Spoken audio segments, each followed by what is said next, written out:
Welcome to Path to the Pros, brought to you by Blueprint to Bluechip, where we build the human being underneath the athlete. I'm Thomas Rose, sports performance coach and co-founder of Blueprint to Bluechip.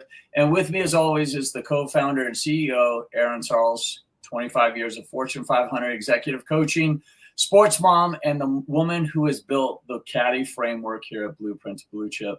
Tonight's story starts in Kellogg, Idaho, but we're going to get into it because it started a little bit further back than that.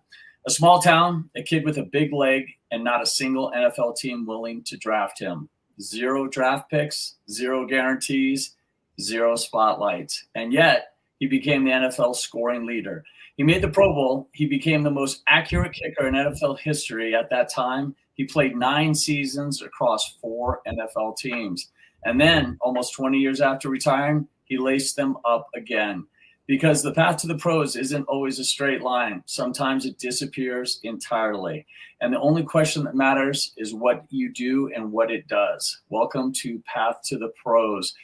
Tonight in the room with us, a man who grew up in Spokane, Washington, kicked at Wenatchee Valley College. You're going to have to correct me on that, Mike. And the University of Idaho, went undrafted in 1994 and then became one of the most decorated kickers in NFL history. He led the NFL scoring in 1997. He was selected to the Pro Bowl, which the jersey is right over his shoulder, in 1998. He was at one point the most accurate kicker in NFL history, and he spent 7 seasons as the heart and soul of the Jacksonville Jaguars kicking game, setting records that still stand today. After his NFL career, he ended due to injury. He came back almost 20 years later to suit up for the Jacksonville Sharks. And today he runs ProForm Kicking Academy, passing everything he learned on the field to the next generation of kicking specialists. Mike Hollis, welcome to Path to the Pros. We're super excited to have you join us. Well, thank you so much. That was quite an introduction. That's it, team. That's the show. Go ahead and go about your business. You know everything about me.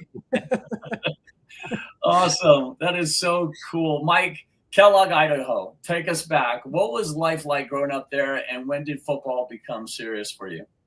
Well, in all honesty, I was just born there in Kellogg, and I was, I think, moved to Spokane when I was 2 or 3 years old. So I spent my time in Spokane growing up as a child. So in the valley of Spokane there, I went to Central Valley High School, and, I was just a kid, just interested in sports, having fun with my other buddies around the neighborhood, and just wanted to be active as a kid. And I was probably the only sports person in my family. I had a sister that played a little track and things like that, but they didn't really take it that serious. I say they, because I had a couple stepbrothers that lived with us for a period of time as well. And they were involved in sports, but they never took it past high school. I was the only one really in the family that took sports beyond high school. So I'm assuming you played all sports, and then you settled in on football and you settled in on kicking. Did you know exactly, or when did you know that you wanted to be a kicker? Well, I played soccer quite a bit, and my neighbor, my good buddy, Mike Siegfried, who lived right next door to me, we would always play outside a lot, and we were just best buddies, right? So he started soccer before me, and he just asked me, say, you should play on the team. And I said, okay, sure, I'll try it. And I was fairly good at it. I wasn't like one of the best guys on the team, never the fastest or the most athletic, but I hung in there, and I just hated running. Running was not my forte. I'm not very good with my endurance. I can sprint all day long, but ask me to run a mile and I'm hoofing and puffing, Right. So, but that, yeah, it started with soccer really. And then just kind of morphed into, I had a decent leg in soccer, and of course, with the other sports that we play out in the neighborhood was like really aggressive football, as the kids do. And, there wasn't really kicking involved in that, but I love football so much, like, man, I should try out. And my 8th grade year in what we called junior high school, it wasn't really middle school, but it was considered junior high school. And it was 7th, 8th, and 9th grade. Okay. At Evergreen in junior high school in Spokane Valley. And, I came in as I want to play right receiver and DB and then, because I can kick a soccer ball, let's try kicking and punting out and see how that goes. And that's where the story started. Love it. And then from there you played at, is it Wenatchee Valley College? It's Wenatchee. And another notable that's from there and went to that school was Kenny Mayne from ESPN. Really? Yes. There you go. There you go. Before you went there before transferring to Idaho. Most people don't really take that route. Walk us through what and why those years have built who you are. Well, I had no choice. Because of my size, I was, no pun intended, overlooked quite a bit. um, just colleges just disregarded me because I was such a small little guy, but I had 250-yard field goals my senior year. So I thought, well, that should be enough to impress some, schools. And I got some letters here and there from Division I schools, but none of them really had any scholarship offers on the table. And I knew what I was worth. I knew I wanted to earn a scholarship. I didn't want my parents paying for college. And, so the only really scholarship opportunities I had were at junior colleges, Right. community colleges. And so Sandy Cooprider was the head coach there in Wenatchee. And that was the very last year they actually had football at Wenatchee Valley College. So Sandy Cooprider recruited me. I had a great time on my recruiting trip, and just was like, yep, this is where I want to go, at least for 2 years, clearly, and then see where my chances are after that. And I had 2 good years. My first year, my freshman season, I was a Bluechip All-American. Nice. And that's my sophomore. It wasn't as good as my freshman year, but I still did pretty good. And I found myself right back in the same boat I was in when I was coming out of high school. No colleges again were like available or wanted me, or again, I was overlooked. And then out of the blue, John L. Smith from University of Idaho got on the phone and called me up one day. And I was shocked because I did a little, unofficial recruiting visit before I even went to Wenatchee. But they had Thane Doyle, a kicker there that was pretty good. So I was like, yeah, I'd rather, I don't want to sit the pine for 2 years. I'd rather play. So that decision of mine was good. But, no other colleges other than maybe Montana. Montana had an interest. They were pushing pretty hard to get me. And I think, they were upset that I chose Idaho because, Idaho offered a scholarship, not out of the gate, but I had to kind of earn it. But they had a kid from Michigan State, Kendall Van Horn, that they had brought in, and they thought he was going to be the guy. And that's why John L. Reached out to me, because he wasn't impressed with Kendall and thought, well, maybe I should give Mike Hollis a try. And I took on the challenge and beat out the other guy, and I earned the scholarship from that point on. Awesome. And to use your words, kickers are one of the most overlooked positions in football. When did you know that you were good enough to play at the next level? At Idaho, I was kind of starting to I'm watching NFL games every Sunday and just kind of comparing myself to what these guys are doing. And, in my junior year, maybe I was kind of, I could probably, at least have a chance or a shot or something. But then my senior year, I was kind of noticing I was getting a little bit stronger in my kickoffs. And I started noticing scouts at some games. And I was told that, hey, there was a Raider scout there looking at you. And like, oh, wow, that's kind of cool. So when I kind of discovered, again, the NFL was not a goal of mine. I say this to every client of mine with my kicking academy. I say, listen, I was never in a position where I wanted to play in the NFL. Like, oh, that's my ultimate goal, is to play in the NFL. My ultimate goal was to be as good as I could physically be. And whatever level that got me to, I have to be okay with. And right. Ironically, the NFL was the level it got me to. And then here I am, so good things worked out for me. Yep, no doubt. So then 1994 NFL draft, your name doesn't get called. Walk us through that day, and what did that feel like, and how did it ultimately end up going as an undrafted free agent? Well, I already knew going into the draft. I'm from a 1AA school. I wasn't getting a lot of notoriety as far as, I didn't have any leverage. Essentially, I wasn't like a kicker that stood out across the nation. So I knew I wasn't going to get drafted. Of course, I wasn't invited to the combine, things like that. So just by those ideas that I was like, yeah, well, I'll try my luck in free agency. And I had an agent at the time. I hired a guy that represented Mark Rippon as well. Sure. And so I thought, well, that's pretty cool. At least he's got some credibility in the NFL and knows some people, of course. But I also have a kicking coach. I say have, but he's a coach with me here today in Jacksonville with ProForm Kicking Academy. And his name is Jim Gattano, and he's a very under the radar type of kicking coach. Nobody really knows about him, but he's incredibly intelligent. He taught me everything I knew. Awesome. And I know now, clearly. So he was doing a lot more work than my agent was. He tried out in the NFL for 10 years. So he kind of got to know some people. Right. And he was making a lot of calls for me too. And ultimately, the reason I got to Jacksonville was because of Jim Gattano, not because of Ken Stanager, my agent at the time. Yeah, Jim didn't take no for an answer. The Jaguars thought I was too short, of course. Coughlin was like, we're just looking for a bigger guy. Form's great. He kicks the ball really well, but we want a bigger guy. Yep. And Jim was like, and of course, my agent closed the door on the opportunity. He said, we'll find somewhere else for you.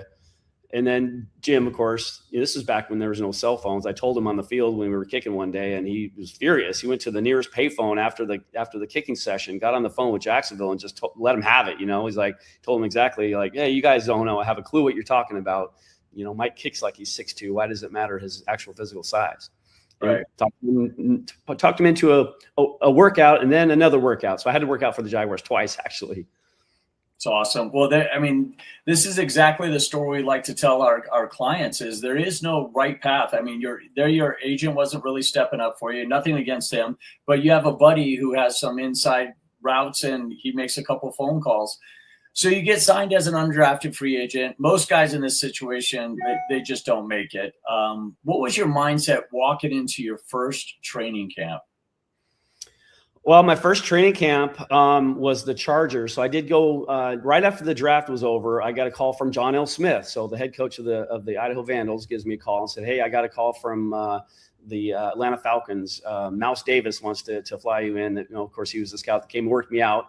He said, they want to fly you and work you out. And so immediately after the draft, a couple days after, maybe on Tuesday or so, I flew out there, and there was 4 other guys. So it was a little challenging.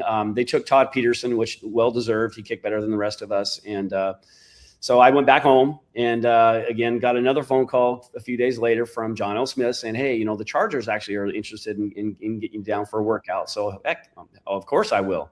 So I went down and worked out for the Chargers, and there's only one other guy there, and I beat him out. I kicked better than him. And so Bobby Beathard, of course, signed me. So here I am. And then, of course, it was early in the offseason, so they brought me in to their training program, their off-season training program. So I spent some time in San Diego, living in a hotel, of course, and just going to practice and just kind of inching my way into the whole NFL scene. And spent a lot of time with John Carney and Darren Bennett and David Bin and a lot of guys that were instrumental with the Chargers, especially John Carney. A guy like that is a legend, right? So sure. I learned a lot from John. It was an amazing experience, and of all places, San Diego, California. I mean, it was just amazing. And again, I was just, John took me under his wing, and he was a very nice guy to me, just very, very helpful. And I almost beat him out. The Chargers told me later on afterwards, they actually wanted me to go to the World League. When the World League was starting to pick up again, it was the sure. NFL Europe, essentially. The general manager for the Chargers, Bobby Beathard, and also my agent at the time, both told me, don't go, after I got released from the Chargers, they don't enter, any classes. Don't go back to school if you have any classes to take. And I said, yeah, I do really. Don't take classes because you're going to get drafted. We're going to put you in this World League draft, and you'll definitely get drafted. Well, once again, draft came and went, and I did not get drafted. But that turned out to be actually a blessing in disguise, because I had a lot of teams come through Idaho to look at some of our players, Doug Nussmeier being one of them, and some other guys that were really good. So they were also looking at me. John O. Smith was very, very good at saying, hey, while you're here, you got to look at my kicker too. Take a look at him. And I also had a punter on the team in Idaho, Eddie Howard, and he was a year behind me, and he was really good, coached by my same guy, Jim Gaetano. I brought him to Jim. I brought Jim to Eddie, but Eddie had some workouts, and I told him, I said, listen, if you have, anytime you have a team come in to look at you and work you out, let me know, because I'm going to be on the other end of the field kicking at the same time. And that's exactly what happened with the Jaguars. They came and looked at Eddie, and sure enough, I went over and introduced myself after the workout. Clearly, I don't want to interrupt his workout. And Rick Mueller was a scout for the Jaguars. Man, I can hear you kicking down there, which is a good thing, right? As far as the sound it makes off my foot. And he was impressed, but based on what he saw from a distance. But yeah, that was kind of the my foot in the door with Jacksonville, if you will. That's awesome. And 1994, I believe that's the year the Chargers went to the Super Bowl, the only year. Yep. So. Yep. And that was the year John Carney went to the Pro Bowl. And then fast forward to the next year, San Diego wanted me to come back. And I was like, well, John just went to a Pro Bowl, so my chances are even more slim than they were the year before. So I asked Bobby Beathard to give me a couple weeks because Jacksonville actually finally, after a bunch of persuading, I guess, gave me an opportunity, or they were looking at me more seriously. And I told Bobby Beathard, I said, listen, you can give me a couple weeks. I think my chances of playing are much better in Jacksonville. They had Scott Sisson, again, great guy, great kicker, drafted to New England years ago, a couple years before I was out of college. But I knew my chances were much better with Jacksonville. And so that, and the funny part of this story is the godsend, because literally Jacksonville was dragging their feet, giving me the runaround. Like they really just didn't really seem that interested. And so I finally got to the decision. I told my family on a Sunday night, I said, listen, I'm going to, tomorrow morning, I'm going to call up the Chargers and just let them know I'll sign, I'll come back. Well, that morning I got a call from Jacksonville. Okay. And they said, we want to fly you in. Tom Coughlin needs to see you kick in person because he still doesn't believe it. So they flew just me in. I thought that was kind of cool too, because they had exhausted all the opportunities that they looked for. They were looking for a bigger kicker. Couldn't find one that was good enough to compete. Right. And then finally Tom said, well, let's give this guy a shot, fly him in. And I was the only one they flew in. And I had one of the player personnel, Rick Ripprish, was holding for me. So it wasn't like I had an athlete out there holding and it was snap and hold. So it was a little awkward. But again, I kept my mouth shut. I did my job. I missed a couple, maybe one or two kicks, I think, maybe, but did good enough to earn a $5,000 signing bonus. Nice. But I didn't even need, not that I need it. I definitely need it because I had a child that was just born really right before I came to training camp. Actually, he was unborn before then. He was born in June of that year. But they didn't need to give it to me. That's my point. Is I had no leverage. I would have taken the contract as is, but I didn't need that $5,000. But I was shocked that they offered that. And I was like, yeah, of course. That's awesome. Awesome. Aaron. So you just hit on it about your family, being a sports mom. I would love for you to share with our audience, what was kind of your family's support or advice as you were going through all of this? They were just accepting anything I was talking about. They knew Jim real well. And, we'd talk and I'd put them on speaker with my family and we talk about stuff. And of course they were very interested in learning and knowing a lot about what I was doing and very supportive, clearly. That's awesome. So yeah, they were open for whatever. They weren't sports people. Never really were. My mom was a cheerleader in high school, I think. That's as far as sports got for her. But yeah, it was just a good time to be around. Again, I'm living at my mom's house and I'm getting called by the Jaguars to go try out. It's just a very surreal experience being in that position there, just coming fresh out of college, pretty much for the most part. And then jumped right in the NFL. And I look back and I've got a 31-year-old son as of 2 days ago. The same boy I was telling you was unborn at the time. I was born when I came here in Jacksonville. And I was talking to him about his birthday and stuff. He's like, man, you imagine, because he said something about, I remember you like when you were this age and you were this and that. I'm like, yeah, I was in the NFL at the age of like 22 or 23 years old. Yeah, it's just, and I can't imagine as a father now looking at my child and if he got into an NFL or some high level sport at the age of 21, 22, 23, I'd be like, crazy. This is crazy. So I can imagine now after, if my son would have ever made it, but I can imagine, how my parents felt when I was playing at the highest level of football in the world at the age of 23 years old. That's so awesome. I'm glad they were so supportive. They're like, Absolutely. Keep chasing it.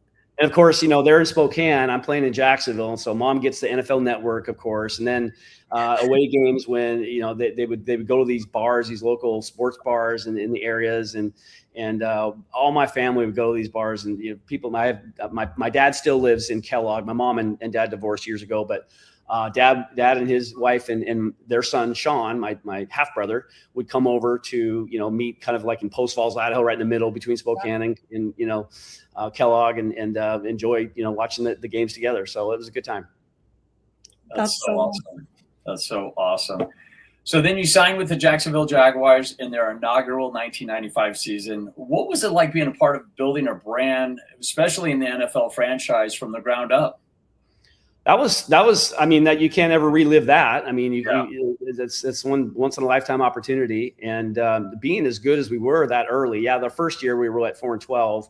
Clearly we weren't, a brand new expansion team, weren't great, but 96, we were really good. So just the the ability for a new team to come in there. And I know, and I didn't know at the time, I know now how difficult it was for the team to get to have Jacksonville as the team for the Jaguars. It was a very difficult thing for them to do. And I see, history, like I say history videos because it was 30 years ago, but I see videos and things like that of news reports and of when the team was announced and how crazy excited the team and the city was. And so we had a ton of support. I mean, this is a big college football area. So that was a little bit of like, well, we're going to get a lot of fan support because there's, the Gators are just an hour and a half south of us and Tallahassee is a couple hours west of us. So, but lo and behold, we sold out like for the first, 7-8 years. The stadium was sold out because we were really good. And I think we spoiled the city a little bit by going to the AFC Championship game in the second year of our existence. So, but that was fun, man. That's another thing. That's another story about that whole season. That was just an amazing, amazing season.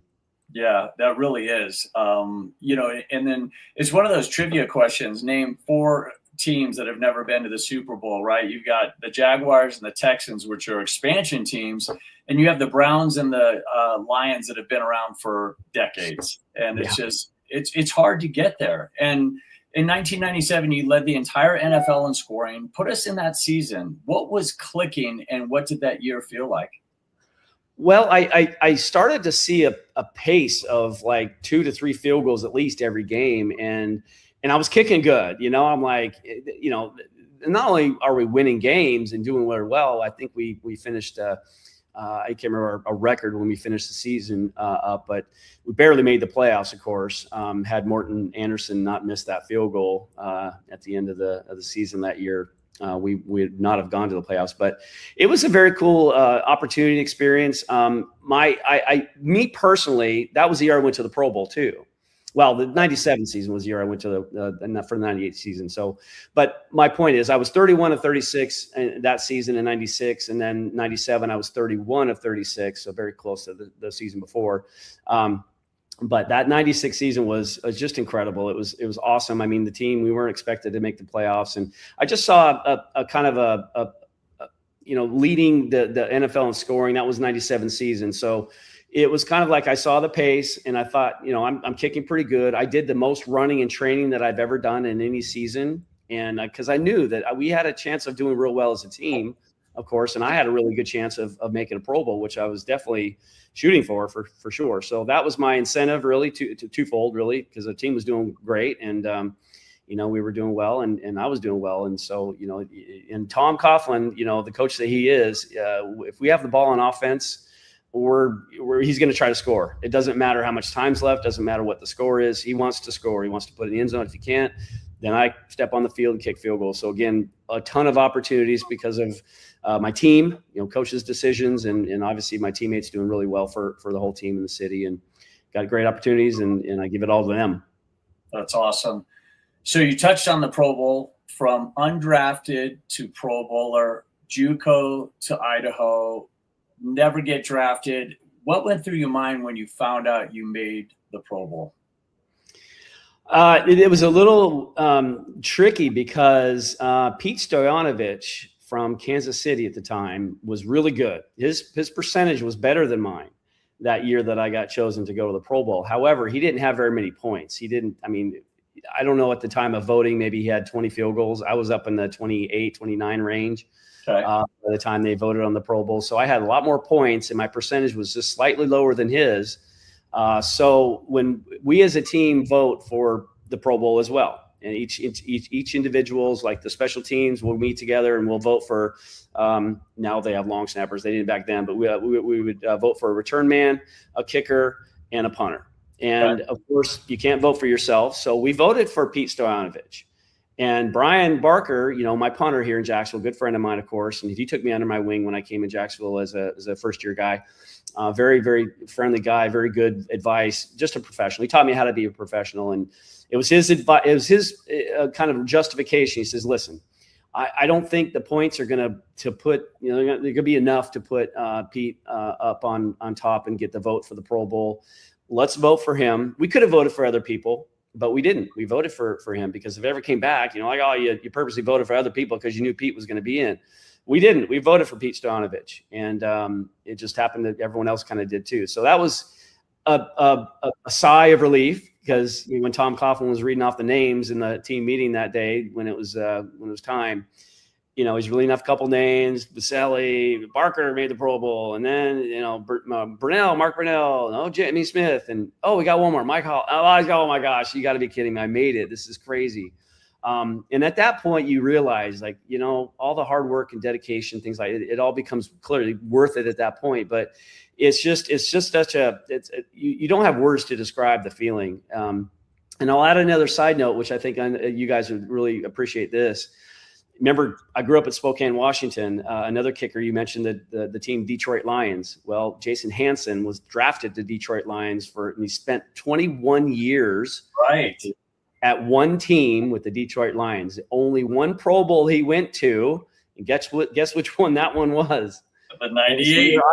So Jason Hansen and I played against each other in high school, soccer and football. And then here we are, fast forward to 1998. We're standing in Hawaii in the stadium there, and we're just looking at each other. This is crazy. Like two old boys from a small town of Spokane, Washington, playing against each other in the Pro Bowl at the highest level of football in the world. It was just super cool. That's so cool. I don't know if I told you this. I actually grew up in Hawaii. So Aloha Stadium, for Christmas, my dad would always get Pro Bowl tickets. I mean, this is back in the 80s, long before you. But it was so nice to just have a taste of the NFL. And there you are on the field at Aloha Stadium. That's awesome.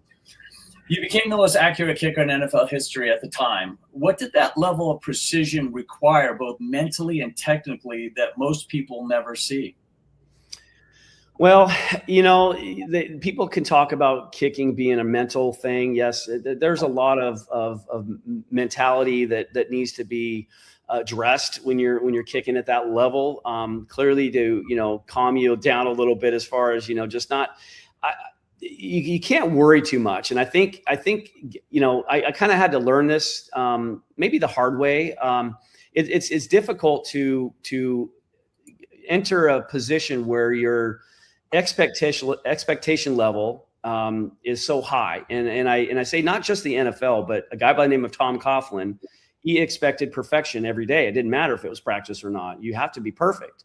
And of course, I was under a lot of pressure just trying to be a perfect practice kicker, obviously games too, but just kind of learning and just kind of understanding what it took to be a professional, with help with, Brian Barker, and even stuff that John Carney had told me years ago. And so just getting some advice from people and just kind of doing the best that I physically can do. And under any circumstances that I'm given, if I can look myself in the mirror at the end of the night and know that I did the best that I personally could do under those circumstances, then I haven't really failed. And I didn't want my mindset to be at that of if I miss a kick, I'm a failure. Clearly, it's obviously we're all going to fail in life, and we're not always going to be perfect. So you can't treat those so negatively. You got to learn from them, and they're going to happen. So you take the high road and be optimistic about it. I'm always a very optimistic person naturally, so I think that helped.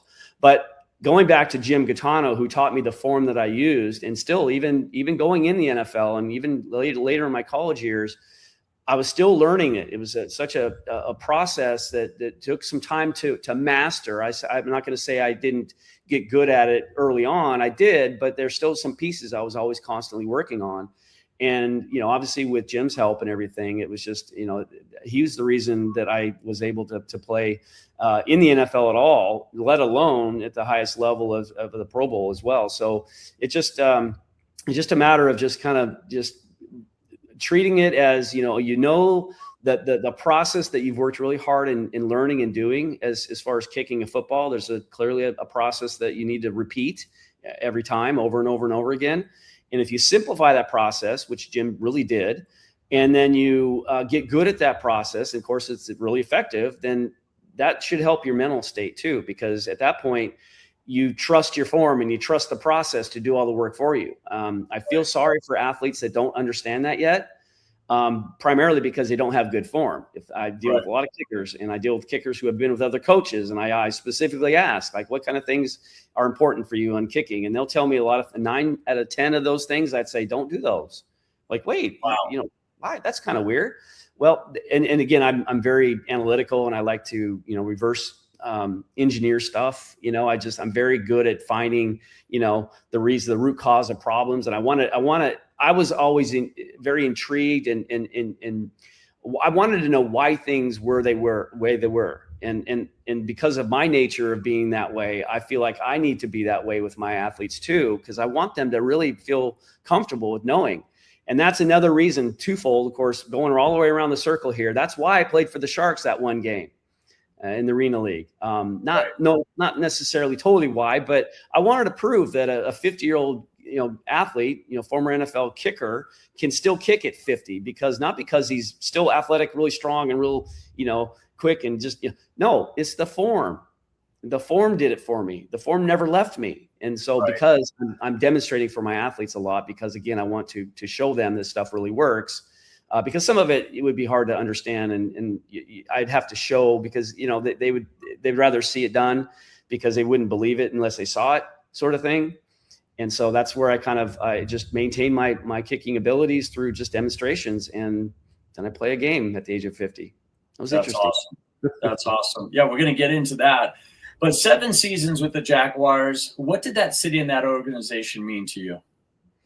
Everything. I mean, it's the team I spent the most of my time with. I'm living here in Jacksonville still because of that.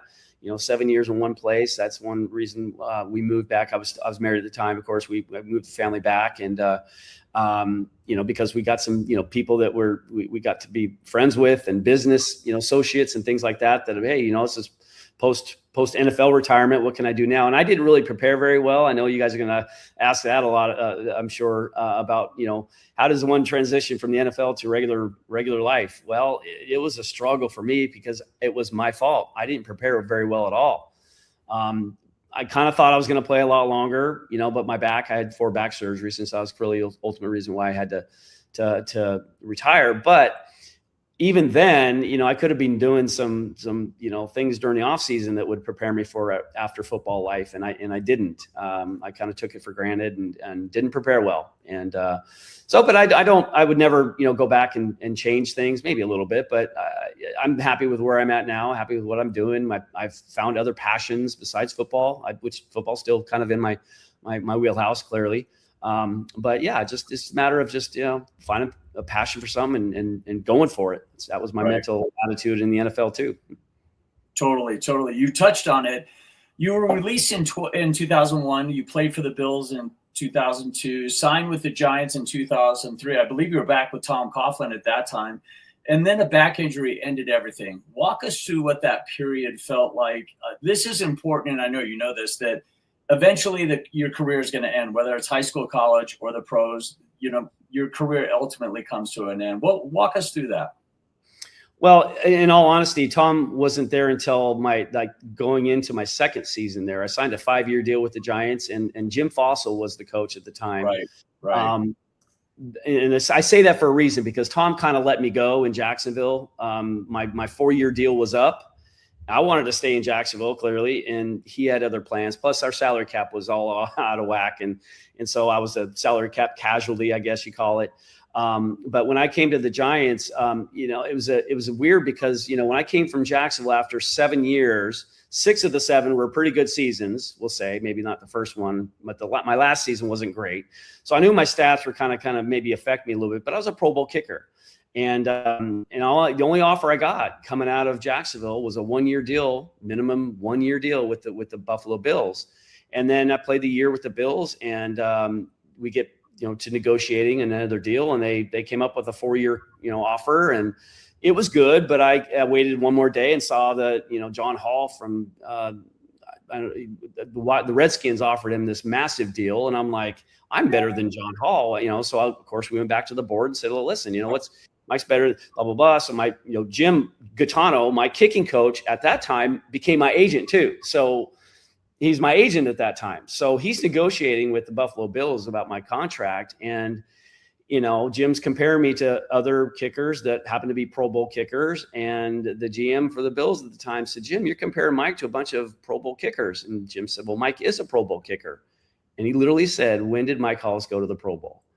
They didn't even know I went to the Pro Bowl, right? So that was a little shot in the, dagger in the heart kind of thing. It's like, man, now these guys, and then they went with Ryan Lindell. And so I'm out of a job. So now I'm, and then the Giants step up and offer a 5-year deal. But I didn't, I spent the whole year on injured reserve because I got hurt in training camp in preseason during the Giants Jets game. I got involved in a tackle on a kickoff, and it hurt my back pretty bad. And so they put me in, for MRI the next day, and decided that, it was bad enough. They put me on an injured reserve. So I spent, the only 1 year I spent with the Giants was on injured reserve. So I didn't really play. I played a couple preseason games. That was it. So it was frustrating too, because, I want to be on the field and play and everything, and then also the team wasn't very good that year. That's why they fired Jim Fossel and picked up Tom Coughlin. So it was very interesting to see. And I really just didn't feel comfortable in New York. I felt much better down here in Jacksonville. And then that played a role in my retirement as well. Sure. I was just going to get into that because the Giants waived you in 2004. When did you know it was really over, and what did that feel like? Well, when they waived me by failed physical, even though I was kicking and doing just fine. But with regards to, I knew this was the time I had to make a move. I had to think, okay, do I want to continue or do I not? And because of my injury, I was able to collect a little bit of what they refer to as an injury protection benefit. So I was able to get that. And that was like a full year's, worth of some salary. It wasn't like what I would be making in the NFL, but it was a percentage of that. But I had the Titans actually call me, and they didn't call my agent. They came straight to me and called me on my phone. And they said, hey, we want to bring you in. And I'm like, oh man, if I can still kick. I'm not sure how good I'm going to be. And, they had Craig Hentrick as their punter too, that was kicking off. And they said, well, all you'd have to do is just kick field goals. We have our guy that kicks off, Craig. And oh man, but that's the Titans. Rival of ours, so that really didn't play an important role in my decision-making. But I did tell him no. I said, I got this injury protection benefit. What if I go up there and, happen to get cut or something? I lose that, and so I was trying to, play it safe at the time. And I had a decision to make ultimately at that time, whether I want to play again or not. With my back the way it was, I'd say like today, my back is great, but had I played longer, I don't know if my back would be great now, Sure. So I was trying to be careful with that. Yeah. What did you do those first few months after the game ended? Nothing. And I was bored out of my mind.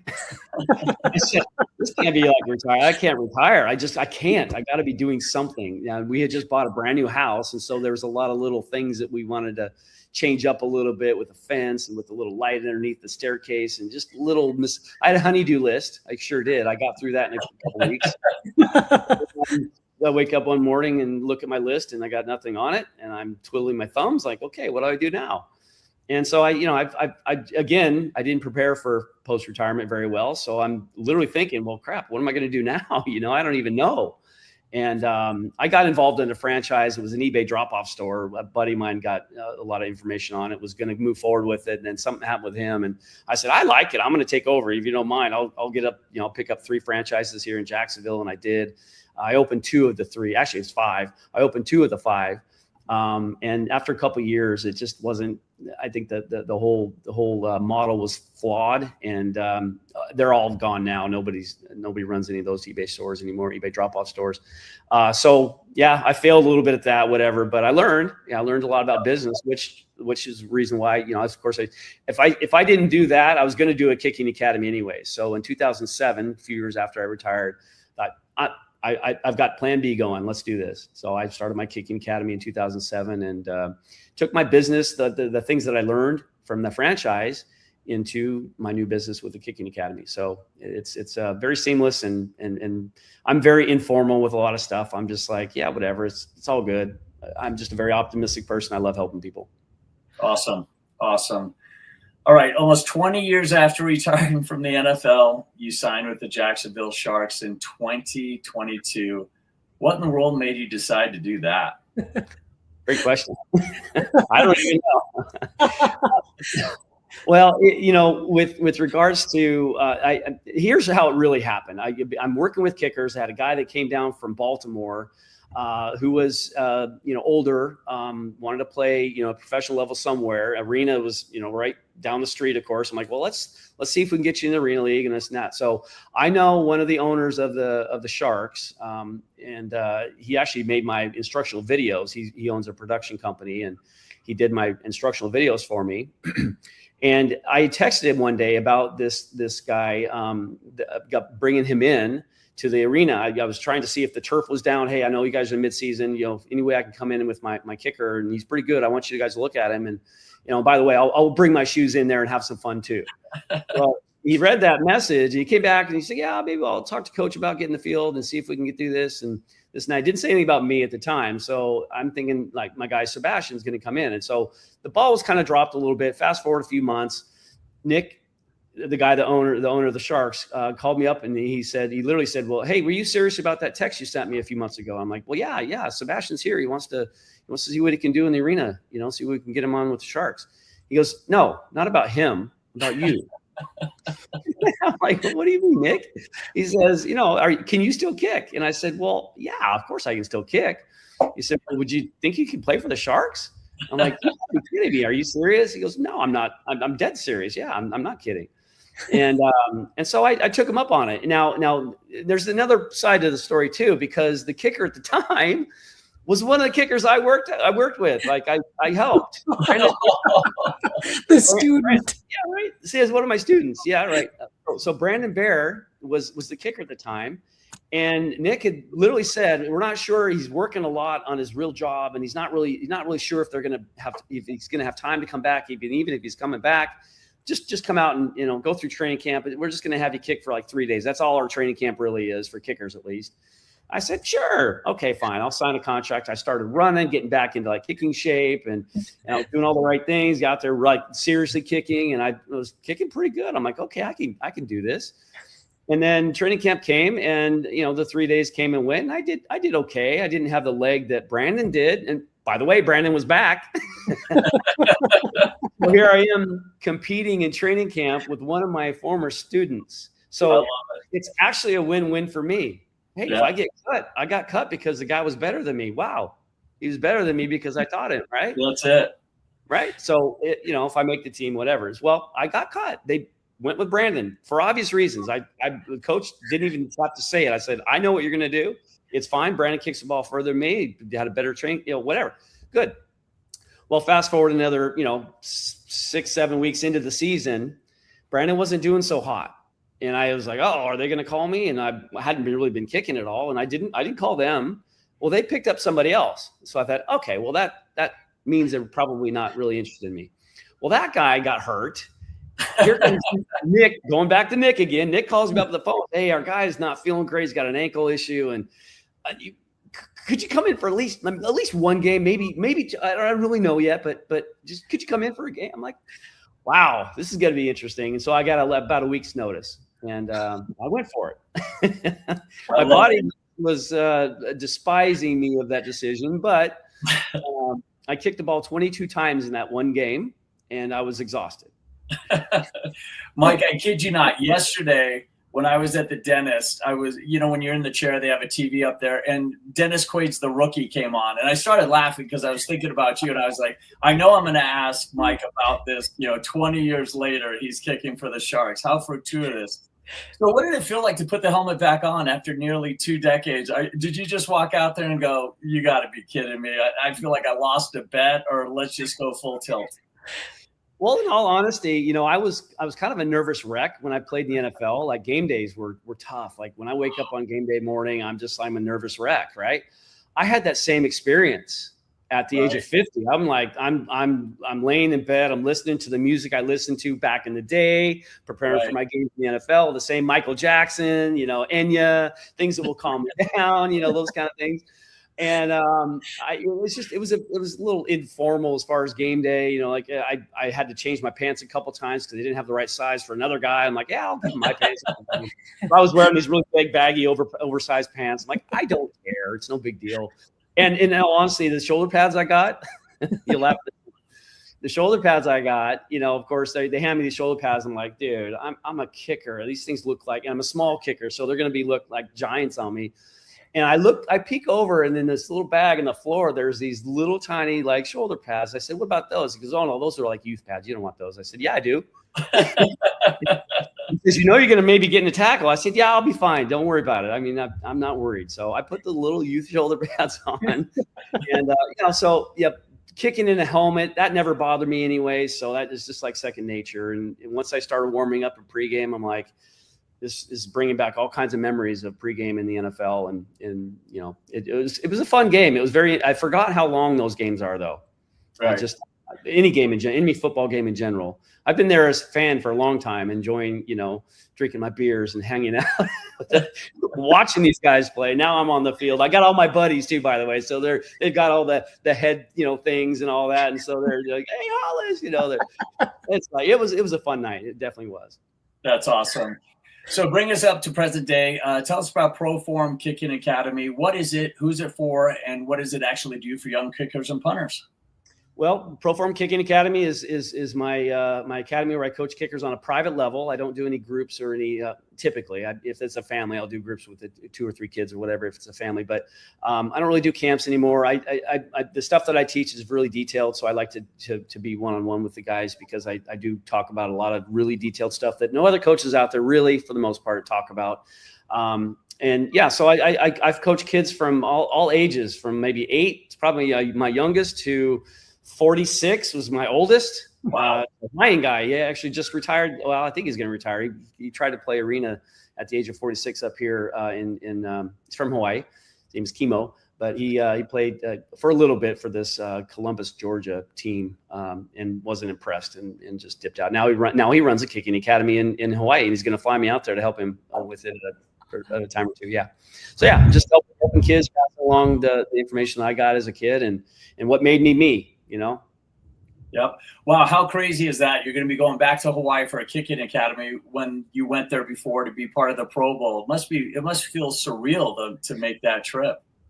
Yeah. I've been back a couple of times. I actually went back the very next year, not as a player.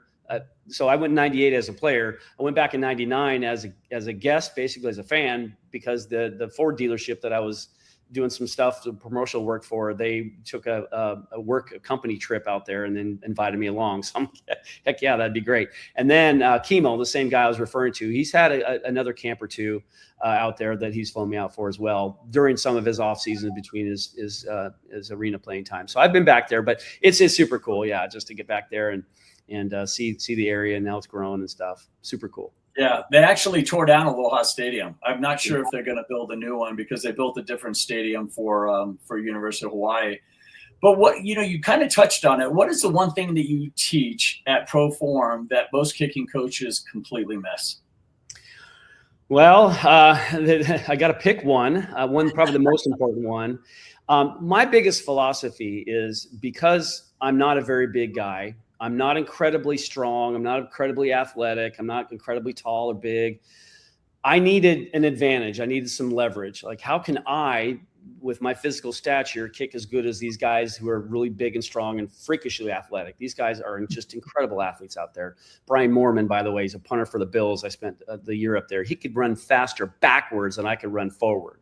That's how fast the dude was. He was a national champion in hurdles in college. So, wow. That's a side note, but yes. And he lives here in Jacksonville too. So he moved here and he's been here for a long time. But the things that I really focus on is finding that leverage, anything that I can use to my advantage to compete with guys that are incredibly strong and can kick a ball a mile. Well, the biggest thing for me is forward momentum and body weight. Because kickers do a lot of steering at soccer style now, of course, they're not toe punching anymore, but soccer style kickers do, if they're just athletically steering the football, which most of them do, they sacrifice forward momentum, because by steering a ball, it requires you to turn, and right. They turn at the ball, and they have to slow down before that turn that they make at the ball. I don't slow down at all. I keep going. I go faster as I kick the ball. They slow down to turn. So I had to use all that. But the problem is, most coaches or even kickers out there, that's one thing I have to prove, that I can swing the same direction I'm running, and I'm right-footed. So the ball would go, but the ball goes left of me. It doesn't go straight like the way I'm running, because I'm coming at an angle. I have different stuff in my body and foot position and stuff like that make the ball go left of me, which is straight. Right. And so that's the biggest thing between, ProForm and all the rest is this forced forward momentum. And then using really, what it really boils down to is using the leg and the body together as a team to kick the football. Sure. Most kickers sacrifice their body because of that turn and maybe a backswing or opening up or all the stuff that a golfer would do. Golfers are standing on 2 feet in one spot. They do all the work right there at one spot. Kickers, we run up to that spot. But if you don't know any better, you're going to stop to unload the ball right there at that spot. So you're doing nothing more than a golfer would. You're doing all the work right there at the ball. I don't. I do the work. It's a whole process from beginning to a yard or two past the ball. Awesome. And most pro athletes that we've come across, they love giving back. What does it mean for you to pass on what you learned to the next generation of kicking specialists? Well, I think it means everything because, the first thing I tell kids is I say, look at me, look at me. And think about, and I like to tell people and kids and parents, and I like to share things that I've done. And I say this to them. I say, listen, I'm not trying to impress you with all the cool things that I did in the NFL.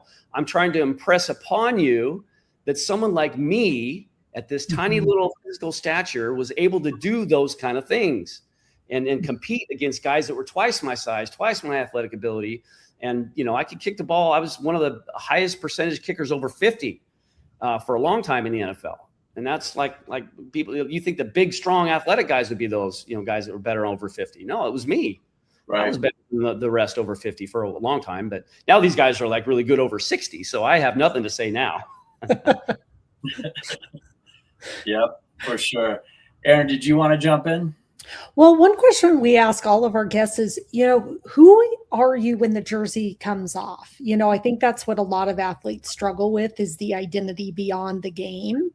And so who are you beyond the jersey? I mean, you're now not on the field as much, but what was that like for you even during your playing days?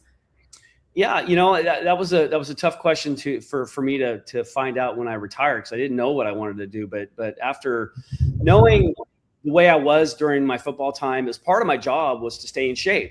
Part of my job was to eat somewhat healthy, even though I didn't. And I've learned, obviously, the older I get, the more if I don't eat as much or eat as good, and I don't work out, I put on weight in a bad way. And so I'm a happy, optimistic lifer. That's what I am now. I like to give back with regards to my kicking, of course, but I'm also I just got certified as a holistic health coach as well from Primal Health Institute, Coaching Institute. So I just got that under my belt as well. But my passion, because of what I did during the time I played, was to stay physically, in shape. And I'm very passionate about helping others, obviously with kicking, but now obviously with their health and wellness. I think people are very, very misled. We as a society have been lied to about our foods that we have access to. I try not to go to the grocery store anymore to buy food. I go more specific areas, normal farms around here, just farmers markets. From people who make their, obviously chickens and eggs and, milk even. So I think that there's a lot of things in our society that have really hurt the health of people that live here and maybe other countries as well. But think about America being the sickest country in the world, yet we're the wealthiest and we've got the most, technology with regards to things that can help our health, but yet we're the sickest. Right. Why is it? Well, because of the literal crap that they put in our foods. They make us addicted to a lot of really, really bad food sources. And that needs to change. I think people need help on their health and their wellness and hear it differently. I don't think people understand really how bad the foods are out there that they're eating. Seed oils too, horrible. Yeah, this is remarkable. This conversation has taken a great turn because we could do a whole nother podcast on this one. Let's go. One of the things that we talk about is, right now, Mike, it seems like everywhere, Aaron and I were talking about this, everywhere we turned, it's like there's always lies, there's half-truths, there's guilty by omission. And the thing that the buzzword, misinformation, and I'm like, you mean you're lying? I mean, it's just like, let's not sugarcoat it, and we go to the supermarket and you're right. I just look around and there's so much crap. And then even when you go to the quote unquote organic section, how can you really trust, right? It's kind of blind faith. So yeah, that's we're definitely going to have Mike on the podcast. This is Paths to the Pros. But before we wrap up, Mike, we ask every single guest on Paths to the Pros the same final question. You went undrafted. You became the NFL scoring leader. You made the Pro Bowl. You battled back from injury. You came back to play almost 20 years later, and now you're pouring everything you've learned into the next generation through ProForm Kicking Academy. What do you want your name or legacy to stand for? I just want people to know the truth. I want people to understand optimism. I want people to just understand that they're way more capable than they think. That is my life. That has been my life with football, clearly, because who would have thought a guy that was 5'8", the NFL says 5'7", 180 pounds, as a very average athlete. Again, I told you in soccer, I wasn't the greatest athlete. I couldn't run fast. I was like a 4'9" guy, not very fast. So my point is, like, there's so many things out there that you're capable of doing that you don't realize. And the other thing that people don't, they're not patient enough to see results. And I see that with fitness. I see it with nutrition. I see it with my kicking, where people, if they don't like it or they don't see kind of the result that they're expecting in the first couple of weeks or two or what, then they give up on it. I'm like, no, you were almost to the hump. Like right. Working. I've witnessed these things myself. And that's really why I'm very passionate about it, because I have proven to myself that I'm more capable of what I thought I was too. And I've been on this earth 54 years now, and I've really discovered a lot of cool things about myself that I didn't really realize I was capable of doing. And I think I want to bring the best out of people, even though they don't know it yet. Right on. Well, the NFL has you at 5'7", you say 5'8". Here at Blueprint, you're 6'5" in spirit. Yeah. So we really appreciate it. Team, Aaron, were you going to say something? No. Okay. Close us out. All right. That is Path to the Pros this week. Mike, thank you. Thank you for proving that the Path doesn't care about draft positions. Thank you for coming back when most people would have stayed retired. And thank you for giving every specialist, ever overlooked athlete, and every kid in a small town in Idaho something real to hold on to tonight. To everyone watching, share this. Tag a kicker, tag a specialist, tag an athlete in your life who's been told the door is closed, because Mike Hollis is living proof that it never is closed. To find ProForm Kicking Academy, if you have a kicker or a punter in your life, this is exactly where you need to be. Mike, why don't you tell them where they can get a hold of you, whether it's a website, an email, or your social media handles? Yeah, proformkicking.com is the website for kicking. Zealous Wellness is my wellness platform, where I have products and services that have worked for me that I think are amazing. I deal with peptides nowadays, which I think are awesome.